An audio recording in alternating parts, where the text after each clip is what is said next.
নিজ ভূমিত অস্তিত্বৰ সংকটত এটি খিলঞ্জীয়া পৰিয়াল জাগিৰোডৰ বৰহমপুৰৰ কৃষক যতীন শইকীয়াৰ কৃষিভূমি ভয় ভাবুকিৰে কাঢ়ি নিয়াৰ চেষ্টা এটি বিশেষ সম্প্ৰদায়ৰ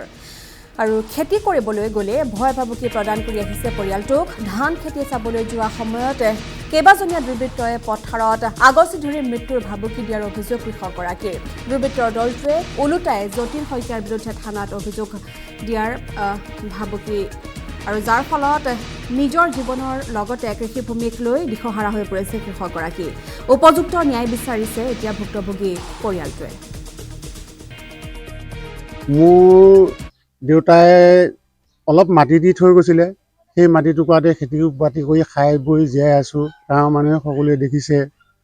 মই সেই মাটি টুকুৰাত খেতি কৰি থকা অৱস্থাত যোৱাকালি মোক মাৰিবৰ কাৰণে 5-6জন